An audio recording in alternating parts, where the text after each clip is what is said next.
kata Allah itu, kata Allah, Allah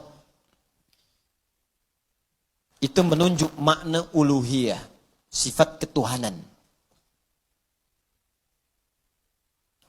Sifat ketuhanan.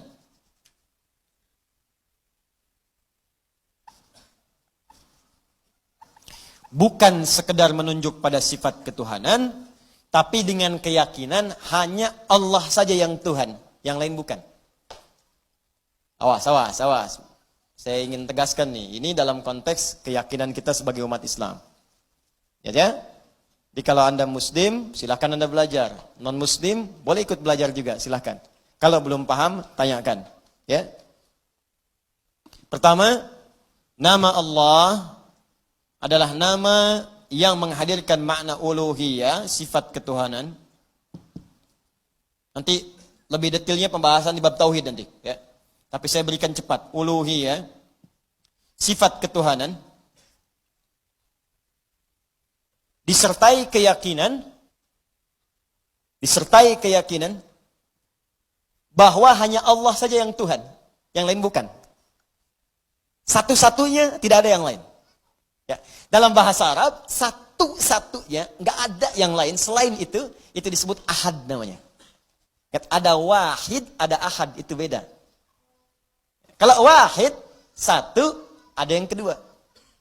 Wahid, itsnain, talata, arba'. Kalau disebutkan wahid, ada yang kedua. Ya. Misal,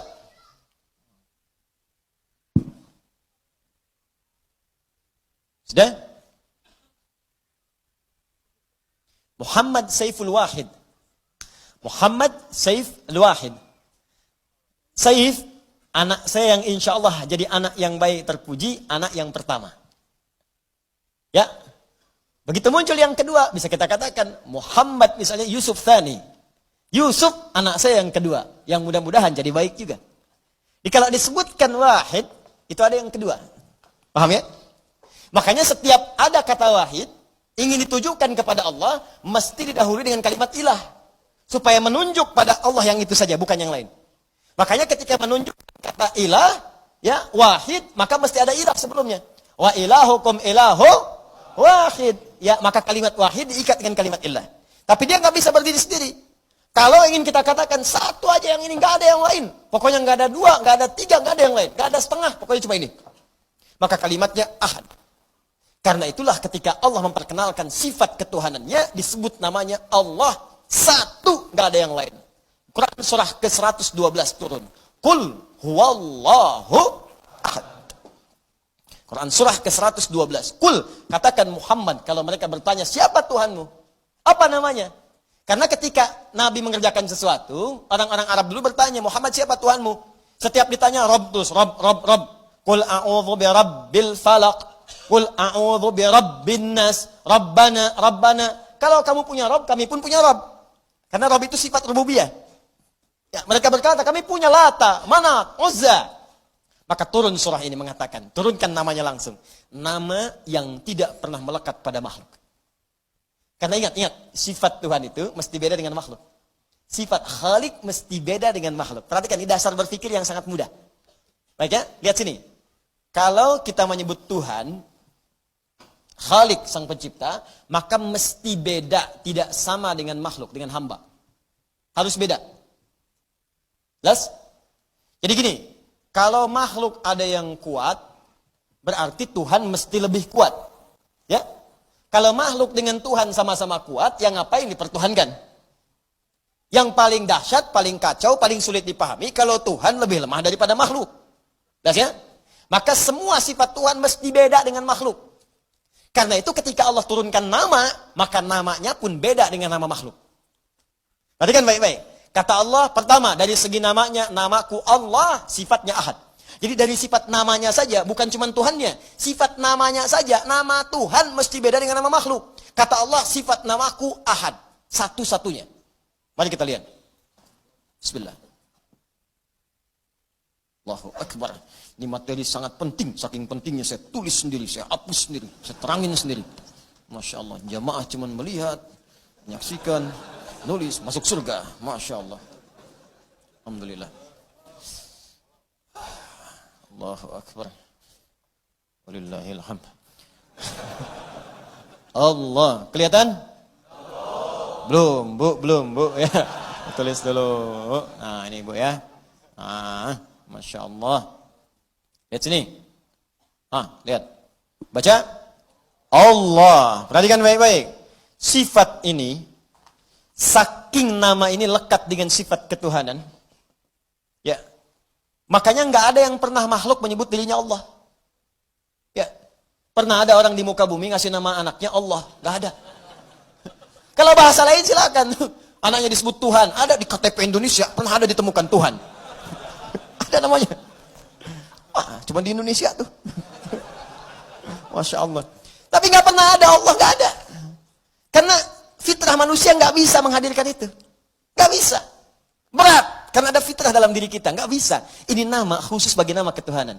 Kata Allah dari sifat namanya aja nih. Karena lekat dengan nama Tuhan. Sifatnya ahad. Ahad itu satu-satunya yang nggak ada duanya. Yang kalaupun dihilangkan setiap hurufnya akan menunjuk pada makna itu juga. Saking ahadnya, kalau kita hilangkan setiap hurufnya, nunjuknya ke situ juga. Yuk kita lihat. Hapus satu nih. Alifnya hapus, hamzah wasalnya. Baca. Lillahi ma fis samawati wa ma fil ard. Lillah, hanya milik Allah. Ke Allah lagi. Hapus satu lagi. Lamnya satu hapus, maka tasdidnya hilang. Baca.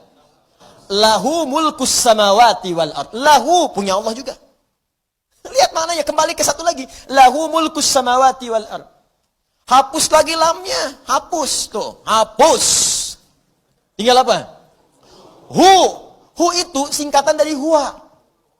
Singkatan dari huwa. Hu disingkat huwa. Kalau Anda wakaf membaca kalimat bahkan dalam bahasa Arab, apalagi Al-Quran, berhenti pada kalimat huwa, maka huwa-nya nggak bunyi. Bacanya hu. Huwa-nya nggak bunyi. Contoh apa Ustaz? Quran surah kedua Al-Baqarah ayat 255. Ayat kursi. Allahu la ilaha illa huwal hayyul qayyum. Berhenti di huwa. Allahu la ilaha illa hu. A-nya nggak bunyi. Kalau bunyi, salah bacaan Anda. Walaupun tipis bunyinya. Allahu la ilaha illa hu. Salah. Nggak bisa. Pasti mati. Hu. Ketika disebut hu, maka kembali ke Allah. Hu. Ditanya, apa itu hu itu? Ke huwa ke sini. Siapa huwa itu? Ya balik lagi ke Al-Ikhlas. Kul huwa.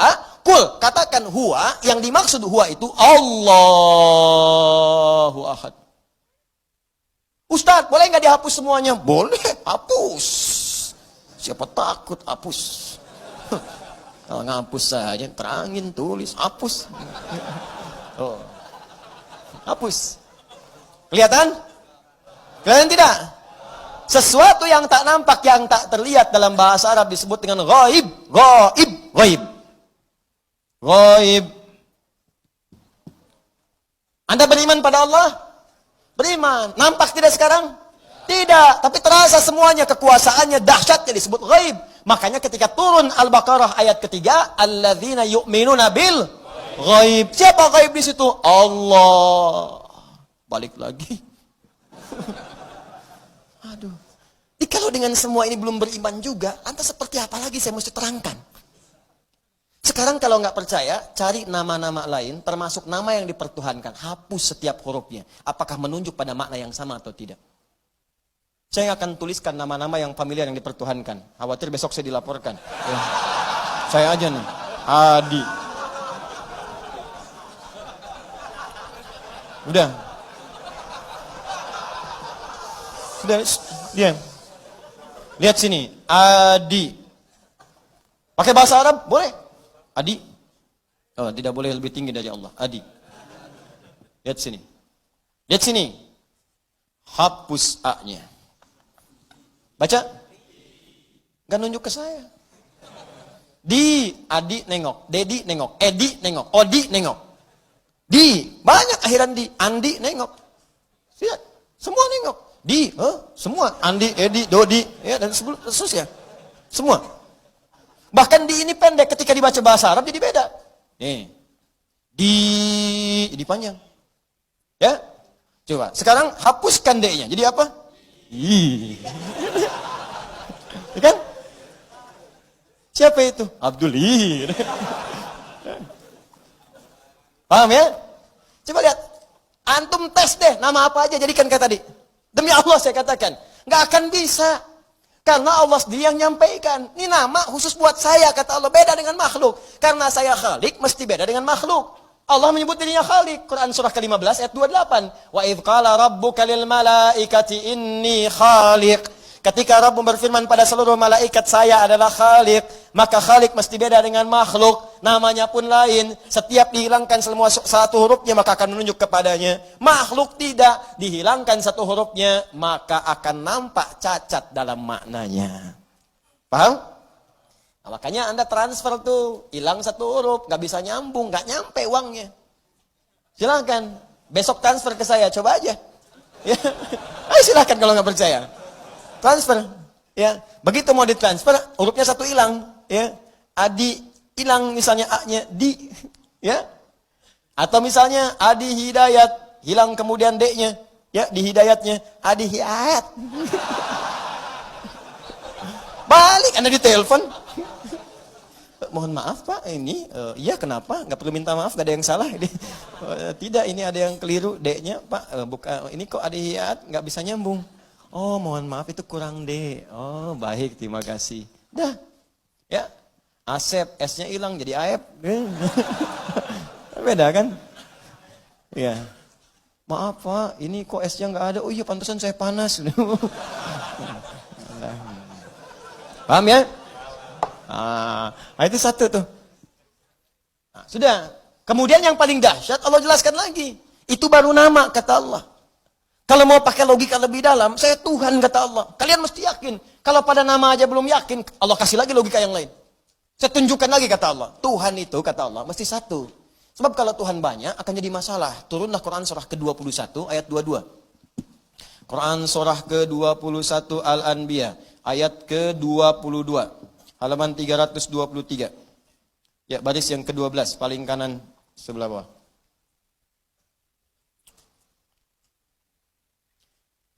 Lau kana fihima alihatun illallahu lafasadata.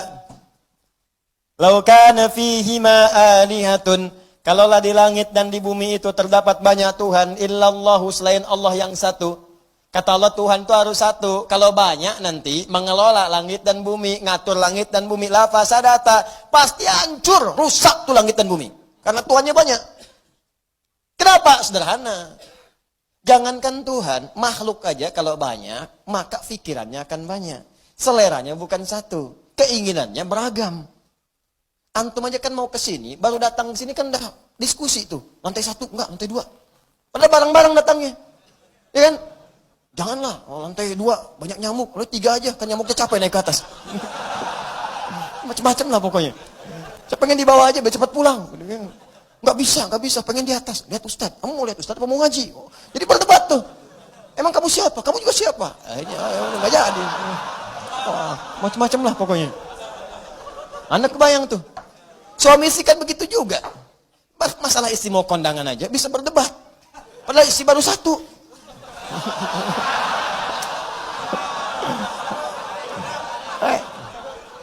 Ya kan?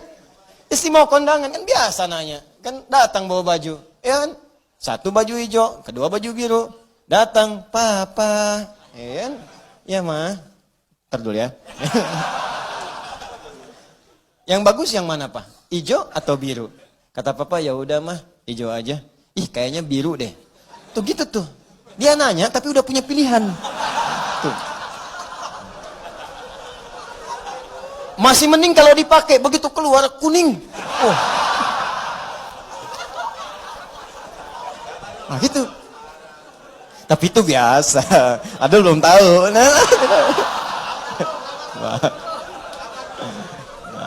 Bisa ini Adul sahabat kita, Masya Allah. Kita doa-doakan mudah-mudahan kita dirahmati oleh Allah. Ya, bisa ke surga bersama-sama insya Allah. Ya, baik. Dan Adul insya Allah bisa mendapat jodoh yang terbaik ya. Insya Allah, insya Allah, insya Allah. Minimal sebelum kiamat kurang 2 hari. Insya Allah, ya minimal. Dah. Sekarang balik sini. Anda bayangkan urusan manusia saja dalam satu hal bisa beda, bisa diskusi, bisa debat.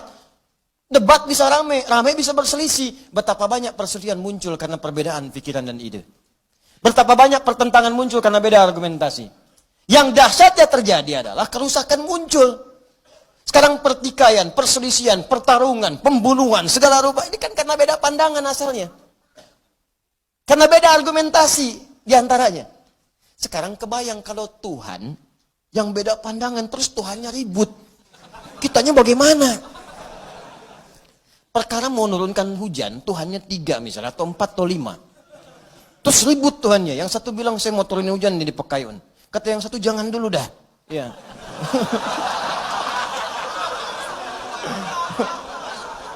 Satu bilang ya udah saya jalan tengah aja deh. Mendung aja. Nggak bisa. Ada hamba yang sangat jengkel saya kepadanya. Kasih kilat dia. Gak bisa langsung. Rame Tuhan tuh kan. Kamu Tuhan siapa sebetulnya? Kamu juga apa? Oh rame. Kalau Tuhannya ribut, gimana kita makhluknya? Kebayang tuh. Dar. Wah terang lagi. Celuber. Mendung lagi. Legar. Panas ini.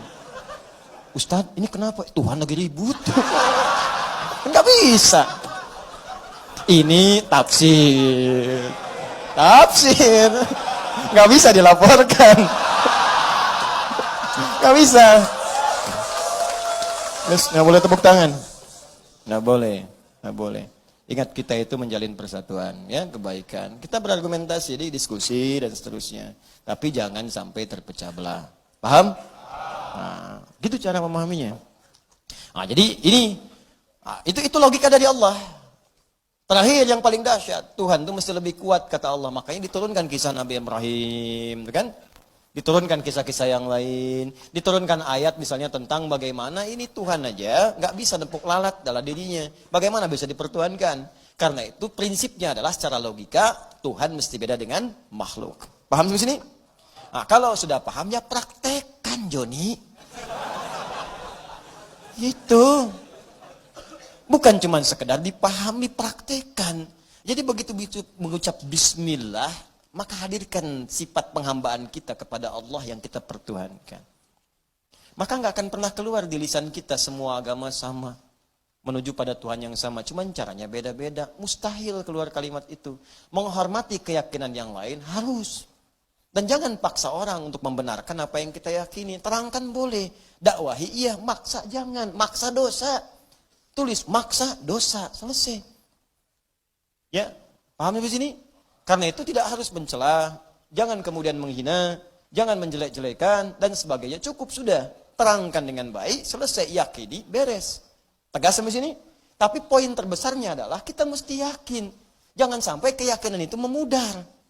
Ini aneh, katanya yakin Allah Tuhan, tapi membenarkan juga keyakinan orang lain. Itu keberagamannya dipertanyakan. Kalau keyakinan itu wajar, yang lain pun meyakini Tuhan dia benar, itu wajar.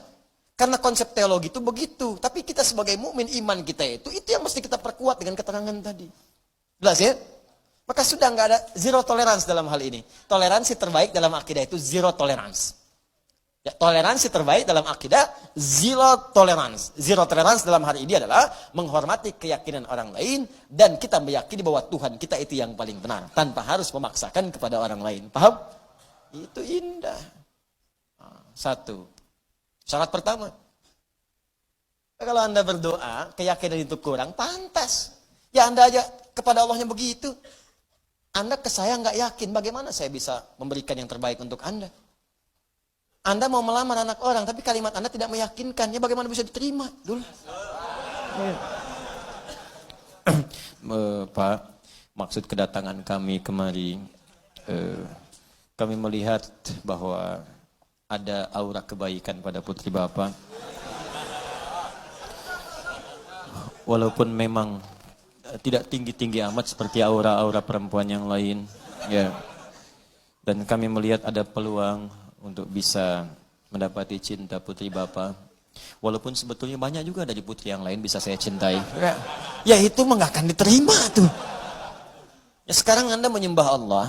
Anda meminta kepada Allah, tapi di hati Anda membenarkan ada keyakinan selain Allah yang bagaimana kemudian Allah bisa menjawab doa Anda.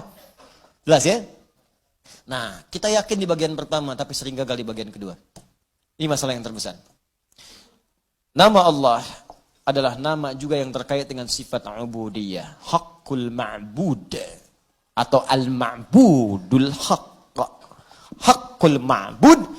Yang berhak untuk disembah. Al-ma'budul haqq. Yang disembah ini, hanya ini saja yang benar. Tidak ada yang lain. Ya. Haqqul ma'bud wal ma'budul haqq. Haqqul ma'bud wal ma'budul haqq.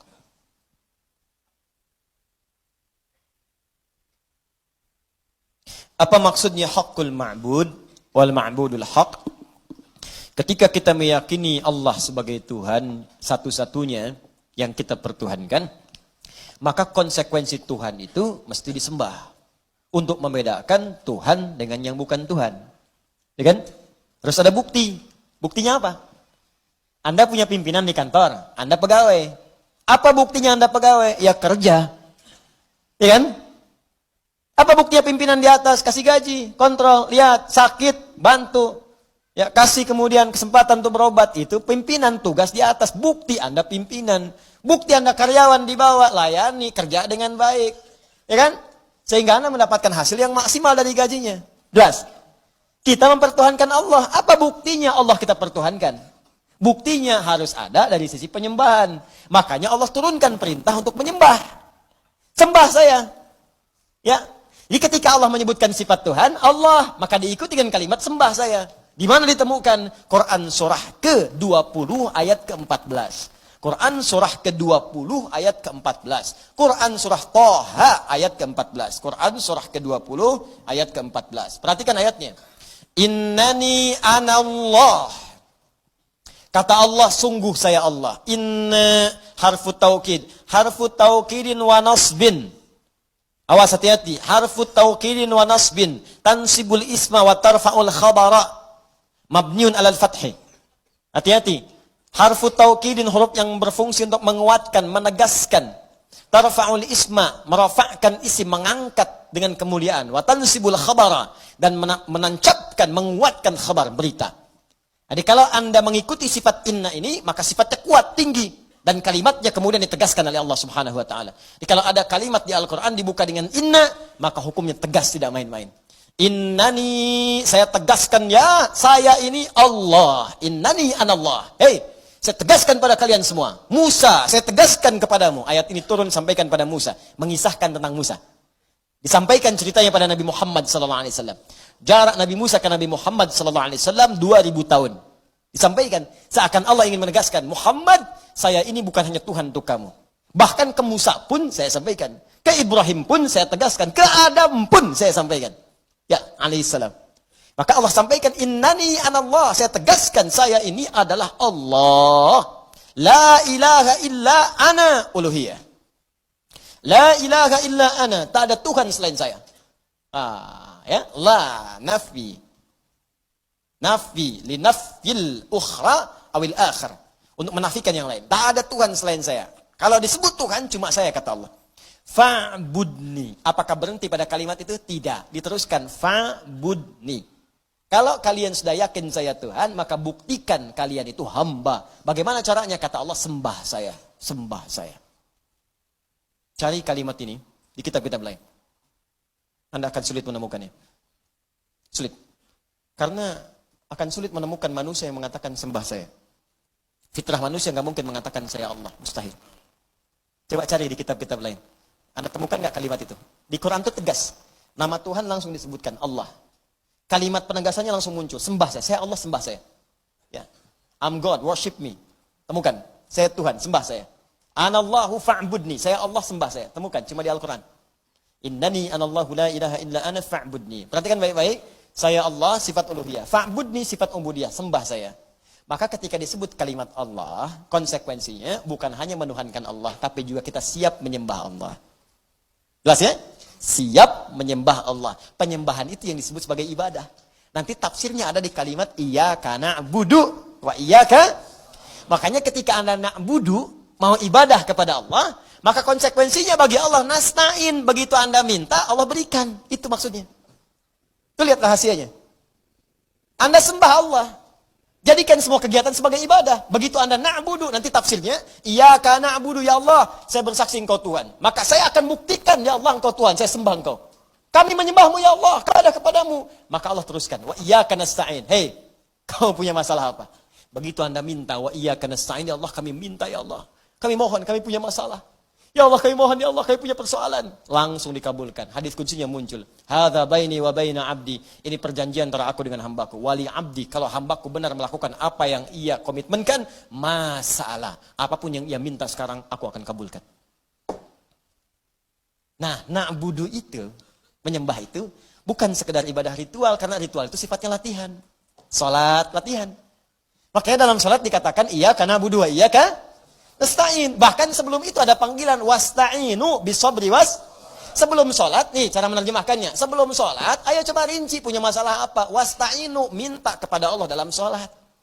Punya masalah apa? Pekerjaan, rezeki, ada yang usil, ada yang macam-macam, minta. Makanya saat sholat Anda minta, Rabbighfirli warhamni wajbur warfa warzuq. Minta rezeki, minta tinggikan, minta lindungi, minta disayangi, minta. Tuh minta.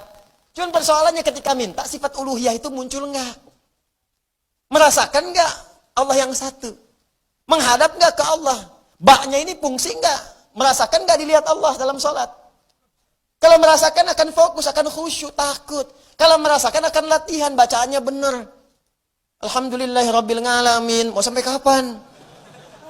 Hah? Mau sampai kapan? Latihan yang bagus karena Anda dilihat oleh Allah. Anda bicara depan saya, latihan dulu. Masa Anda bicara depan Khalik, nggak ada latihan? Anda bicara depan pimpinan, dipersiapkan malam menghadap ke cermin. Bapak pimpinan yang mulia, menghadap ke cermin. Sekarang ada yang menciptakan pimpinan Anda. Sedang Anda hadapi, kenapa Anda nggak latihan dulu? Belajar tajwid yang bagus, mau sampai kapan dikasih puluhan tahun masih begitu? Anak 4 tahun sampai hatam Quran, sampai ada yang hafal, bacaannya sempurna. Anda diberi 40 tahun, masa mau meninggal dalam keadaan masih susah baca Quran? Nggak apa-apa, yang penting berlatih. Nggak ada kata terlambat. Anda mau 70 tahun, 80 tahun, bismillah latihan. Mudah-mudahan saat sedang berlatih itu wafat. Kalau tiba ajal. Jelas ya?